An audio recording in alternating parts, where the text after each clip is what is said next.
ఏదో ఒక మార్గం చూపిస్తా మీకు. మీ నష్టం, మీ కష్టం, మీ తాతల ముత్తాతల ఆస్తి గుంజుకొని నేనేం తీసుకెళ్ళను. నేను ఎవ్వరికి అన్యాయం చేయడానికి ఇక్కడ లేను. అందరికీ న్యాయం చేసుకుంటూ అభివృద్ధి పదం వైపు నడిపించడం కోసం నేను ఇక్కడున్న. భూముల విలువ నాకు తెలుసు. ఎందుకంటే భూమితో నాకున్న సంబంధం వ్యవసాయమే కాదు, వ్యాపారంలో కూడా భూమితోని నాకు సంబంధాలు ఉన్నాయి. భూమి విలువేందో నేను అర్థం చేసుకోగలిగినోని. మీ భూములను అప్పనంగా గుంజుకోవాలన్న ఆలోచన లేదు. మీకు న్యాయం చేసి తీసుకొని దీన్ని ముందుకు తీసుకువెళ్దాం. ఇదే కాకుండా చివరిగా ఒక మాట ఇవ్వదలుచుకున్నా.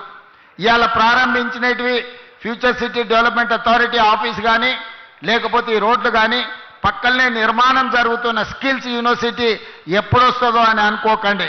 డిసెంబర్ నెలలో ప్రారంభించుకుంటాం. నెలకు 3 సార్లు నేను వచ్చి ఇక్కడనే కూర్చుంటా. ప్రపంచంలో ఏ గొప్ప కంపెనీడు పెట్టుబడులు పెట్టాలని నన్ను కలవడానికి వస్తే సచివాలయంలో కాదు, ఫ్యూచర్ సిటీ డెవలప్మెంట్ అథారిటీ ఆఫీస్లో నేను కూర్చుంటా. ప్రపంచాన్ని ఇక్కడికే రప్పిస్తా.